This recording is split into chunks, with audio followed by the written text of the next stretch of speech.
I'm Glenn Harper. Right now, your Wi-Fi router is sitting in a corner of your house, blinking lights, doing its job, or at least doing half of it, because inside that box is a control panel that determines everything about your internet speed, your privacy, and your monthly bill.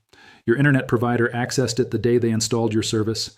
They configured it with settings that benefit them, not you, and they never told you it existed.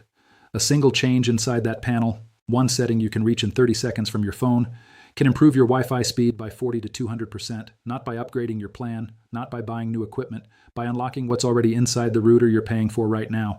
But before I show you how to get in, I need to show you what they've been doing, because that's the part that will change how you think about your internet bill for the rest of your life. Open your phone right now, go to speedtest.net, or download the Speedtest app. Run it.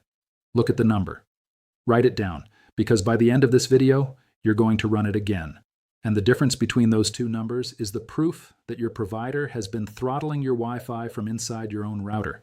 Here's what most people don't understand about Wi-Fi. You pay for a speed, 200 megabits, 500 megabits, a gigabit. That number is what arrives at your router through the cable in the wall.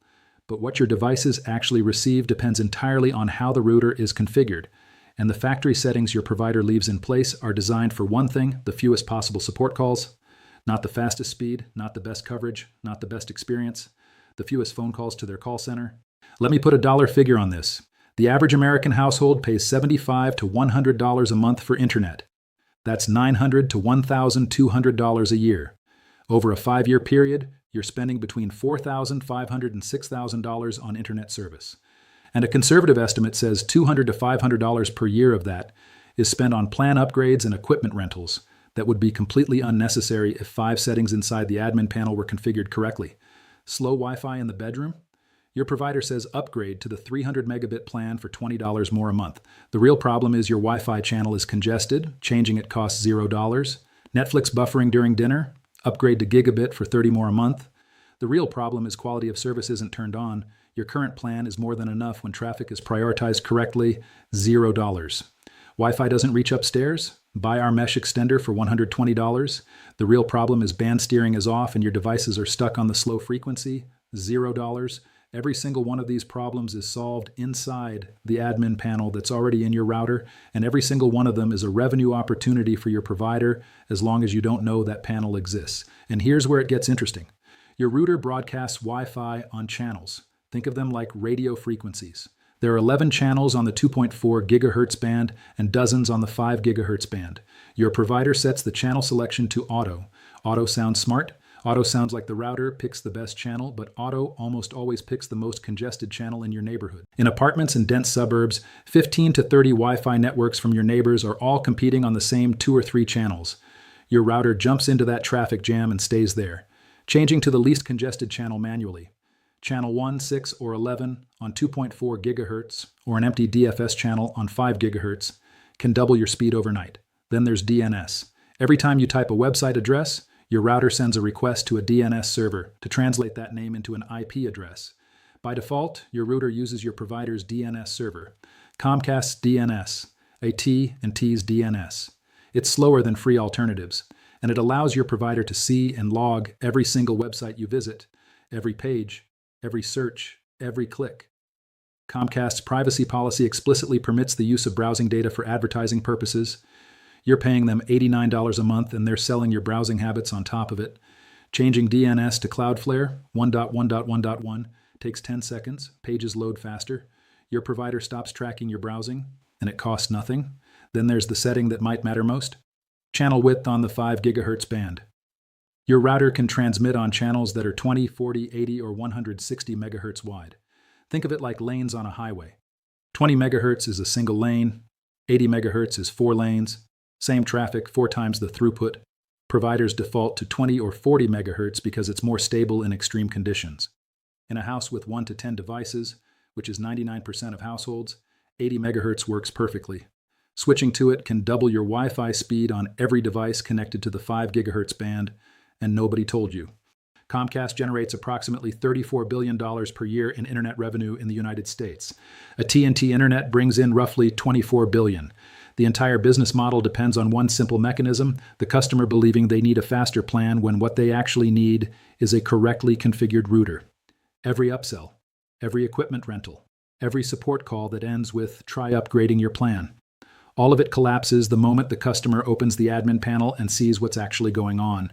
Comcast has been voted one of the most hated companies in America in the American Customer Satisfaction Index multiple times. The FCC received over 50,000 complaints about internet providers in a single year. And the reason is simple. The product works, the speed is there, it's sitting inside the router, but the configuration ensures you never get all of it unless you pay more. Before I walk you through every setting, step by step, provider by provider, starting in 30 seconds, everything I've covered across this channel is now in one place. Every hidden panel, every buried setting, every dollar you can save. It's called the Home Systems Guide. Link in the description. But stay here, because what I'm about to show you is the actual admin screen and the 5 numbers that change your internet tonight, whether you're on Comcast, AT&T, Spectrum, Verizon FiOS, or using your own Netgear, TP-Link, or Asus router. This works on all of them. You don't need to call anyone. You don't need to install anything. You need your phone, your browser, and about 10 minutes. Grab your phone right now. Make sure you're connected to your Wi-Fi. Open your browser, Safari, Chrome, whatever you use. In the address bar, not the search bar, the address bar at the top, type your router's admin address. If you're on Comcast or Xfinity, type 10.0.0.1. AT&T, type 192.168.1.254. Spectrum, Verizon Fios, or Netgear, type 192.168.1.1. TP-Link, type 192.168.0.1. Asus, type 192.168.1.1. If none of those work, flip your router upside down. The address is printed on the sticker on the bottom. A login screen appears. The username and password are also on that sticker. If they're not, try admin and admin, or admin and password.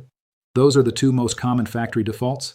If your provider changed the password during installation and didn't give it to you, call them and ask. It's your equipment. You're either paying a monthly rental for it or you bought it outright. Either way, you have every right to access the admin panel. You're in. This is the screen your provider never wanted you to see. Now let's change 5 settings. Setting number 1, Wi-Fi channel. Navigate to wireless settings. Some routers call it Wi-Fi settings or radio settings. Find the channel option. It's set to auto. Before you change it, you need to know which channel is least congested in your area. Download a free app called Wi-Fi Analyzer on Android or use Airport Utility on iPhone. Open it. It shows every Wi-Fi network in your neighborhood and which channel each one is using. You'll see clusters, most networks piled on the same 2 or 3 channels. Pick the channel with the fewest networks on it. For 2.4 gigahertz, your best options are channels 1, 6, or 11. These are the only 3 that don't overlap with each other. For 5 gigahertz, look for a DFS channel that shows 0 competing networks. Set your router to that channel manually. Save. This one change alone can improve your Wi-Fi speed by 40 to 100% in congested areas. Setting number 2, DNS. Navigate to WAN settings or Internet settings. Find the DNS field. It's set to automatic or to your provider's DNS address. Change it to manual. In the primary DNS field, type 1.1.1.1. In the secondary DNS field, type 1.0.0.1. That's Cloudflare's public DNS. Faster than your provider's, encrypted, and it doesn't log your browsing history. Save. From this moment, every website you visit loads through Cloudflare's global network instead of your provider's local server. Pages resolve faster, and Comcast, AT&T, or whoever your provider is can no longer see which websites you're visiting through DNS queries. Your browsing just became private and faster in 10 seconds. Setting number 3, band steering. Navigate to wireless settings. Look for band steering, Smart Connect, or preferred band. Turn it on. If your router doesn't have an explicit toggle, look for separate network names for 2.4 gigahertz and 5 gigahertz. If they're the same name, your router is already combining them. But without band steering, most devices default to 2.4 because it has more range. When band steering is on, the router automatically pushes compatible devices to the 5 gigahertz band, which is significantly faster. Your phone, your laptop, your streaming stick, your gaming console, all of them get the fast lane instead of the slow one. Setting number 4, channel width. Stay in wireless settings and find the 5 gigahertz section. Look for channel width or bandwidth. It's probably set to 20 or 40 megahertz. Change it to 80 megahertz. This widens the data highway your router uses to communicate with every device on the 5 gigahertz band. Think of it as going from a 2-lane road to an 8-lane freeway. Same distance, same destination, 4 times the traffic capacity. Save. Setting number 5, quality of service. Navigate to advanced settings or traffic management. Find QoS, quality of service. Turn it on. This lets you tell your router what traffic matters most. Set streaming, video calls, and gaming as high priority. Set downloads, updates, and social media as normal or low priority. The result, Netflix never buffers again while someone else in the house is downloading a game. Your Zoom call stays crystal clear while your kid watches YouTube. Your current internet plan suddenly performs like the plan 2 tiers above it, and that's exactly why your provider never turned this on. Now run the speed test again. Open speedtest.net on your phone. Hit go. Watch the number. Compare it to the number you wrote down 10 minutes ago. A homeowner in Phoenix running Comcast's 200 megabit plan documented this process. His before speed on Wi-Fi was 47 megabits per second.